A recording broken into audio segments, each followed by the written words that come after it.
शाबाश बेटा, बहुत बढ़िया। अखिलेश जी, उस सवाल पर मैं आपसे जवाब चाहती हूं जो इन्होंने कहा, फिर मैं गौरव जी के पास जाऊंगी।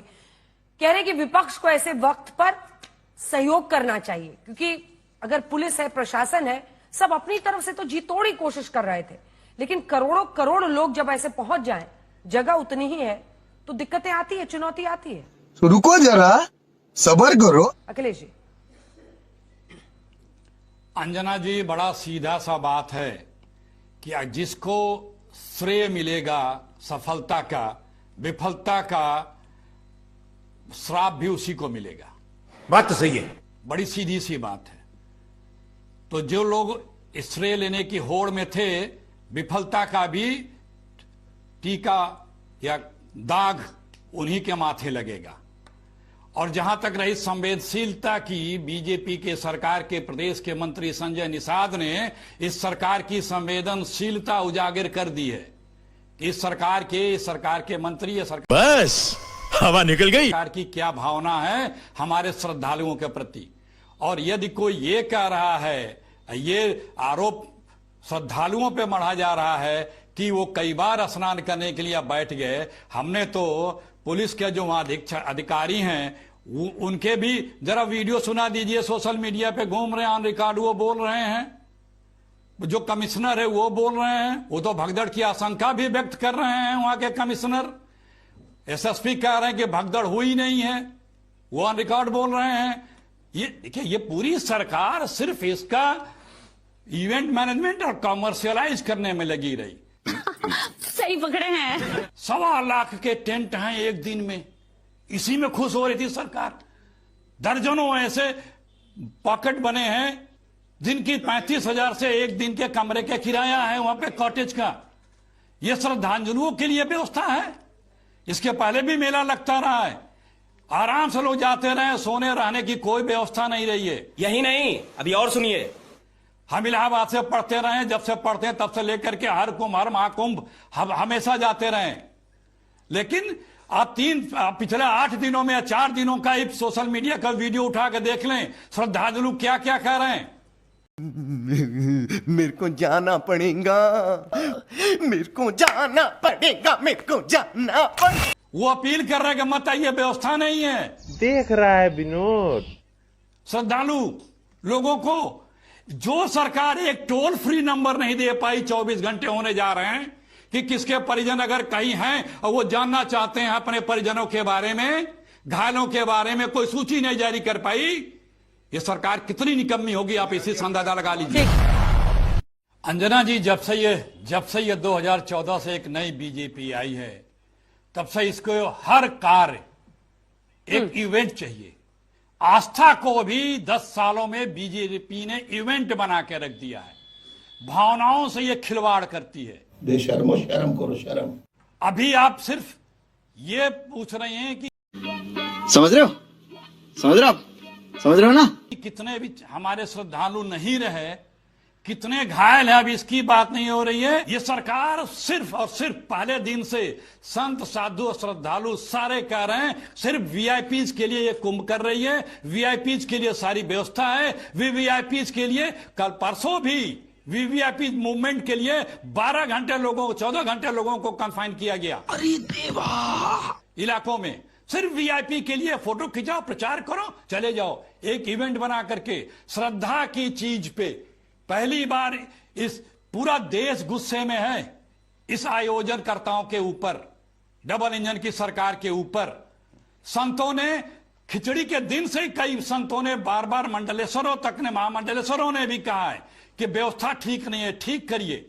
सिर्फ वीआईपी कल्चर मत देखिए, सिर्फ वीआईपीओं को तीमारदारी के लिए सारी सुविधाएं मत लगा दीजिए, आम जनता के लिए काम करिए। नहीं। लेकिन सबको दरकिनार किया गया। तुम चुल्लू भर पानी में जाके डूब के मर जाओ। पहली बार हमारे अखाड़े सांकेतिक रूप से स्नान किए हैं, सांकेतिक रूप से स्नान किए हैं। ऐसी दुर्दशा कर दी इन्होंने।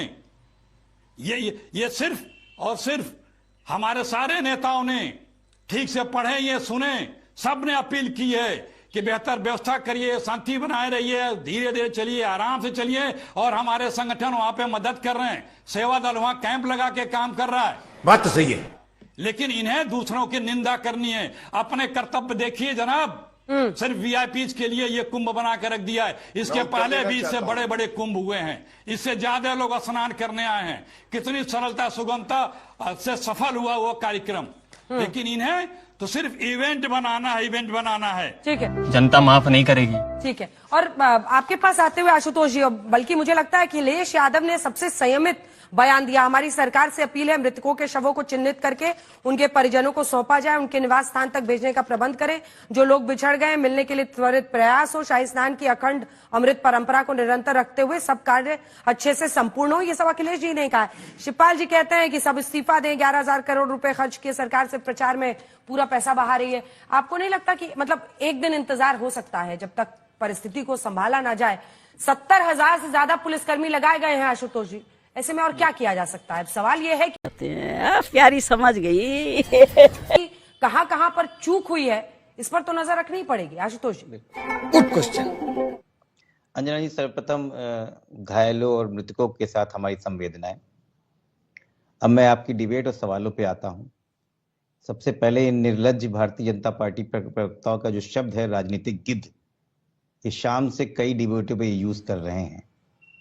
तो याद कीजिएगा 10 फरवरी 2013 महाकुंभ में जो स्टैम्पीड हुआ था, जो भगदड़ हुई थी, उसी शाम को पहला प्रकाश जावड़ेकर तत्कालीन नेता भारतीय जनता पार्टी ने प्रेस कॉन्फ्रेंस में कहा, यह केंद्र और राज्य सरकार की दोनों की विफलता है। शायद इसी राजनीतिक गिद्ध के बारे में बात कर रहे थे। शाम को होते ही राजनाथ सिंह जी का आया, ये स्टेटमेंट आया कि यदि भीड़ को संभालने के बेहतर इंतजाम किए गए होते तो हादसा टाला जा सकता था। शायद ऐसे राजनीतिक गिद्ध की बात कर रहे हैं। और रात होते होते मुरली मनोहर जोशी ने बोला कि मेला अधिकारियों व स्थानीय अधिकारियों के पास भीड़ की संभालने की कोई योजना नहीं थी, राज्य सरकार विफल हो गई है। बस हवा निकल गई। शायद इन्हीं राजनीतिक गिद्धियों की बात कर रहे हैं। और रही बात संवेदन, तेरा बाप यहाँ छोड़कर गया था कि तेरी माँ? शीलता की और अखिलेश यादव जी की सुबह 8:34 पे जो पहला ट्वीट आया उसमें लिखा हुआ है, पूरा ट्वीट आप पढ़ लीजिएगा, लंबा है, लेकिन जो मेन चीज है श्रद्धालुओं से, अखिलेश यादव जी ने लिखा है कि श्रद्धालुओं से हमारी अपील है कि वो इस कठिन समय में संयम और धैर्य का काम ले, शांतिपूर्वक अपनी तीर्थ यात्रा संपन्न करें। सरकार आज की घटना को सबक लेते हुए श्रद्धालुओं को रुकने, ठहरने, भोजन पानी एवं अन्य सुविधाओं के लिए अतिरिक्त प्रबंधन करे। not bad। और संवेदनहीनता देखिए अंजना जी, रात के 1:30 बजे पूरा देश थर्रा चुका था, हम सब के पास खबर आ गई थी। सुबह 6:58 में उत्तर प्रदेश के महाराज जी मुख्यमंत्री योगी आदित्यनाथ की ऑफिस से ट्वीट आता है, क्या भारत के सबसे बड़ी अल्पसंख्यक आबादी अब राम को अपना पूर्वज मानेगी? योगी आदित्य महाराज जी ये लिख के आता है। तुम्हें शर्म है? कुछ शर्म आया है? इतनी असंवेदनहीन सरकार बैठी हुई है, 10,000 करोड़ रुपए की बात करती है। खत्म। इसमें पूरा खेल है 10,000 करोड़ का। आप तो कह रहे थे, योगी आदित्यनाथ जी ने 2 दिन में कहा था कि मौनी अमावस्या के दिन 10 करोड़ लोग आस्था की डुबकी लगाएंगे, तो 10 करोड़ का इंतजाम होना चाहिए था। रात में तो 2 करोड़ भी नहीं पहुंच पाए थे, तो 2 करोड़ का इंतजाम भी नहीं था आपके पास में। फेंको अपनी पूरी शक्ति के साथ फेंको। और एक नया कॉन्सेप्ट आ गया है, फूल बरसाओ हेलीकॉप्टर से, जहां देखो फूल बरसाओ। कितनी एयर एम्बुलेंस खड़ी है वहां पर अंजना जी? 0, एक भी एयर एम्बुलेंस नहीं है। और इस देश में पहले नेता ने जिसने बोला कि तुरंत का तुरंत इतनी भीड़ से निकलने के लिए एयर एम्बुलेंस का इंतजाम कीजिए, आपकी फैटेलिटी कम होगी। Bye bye, tata, goodbye, गया।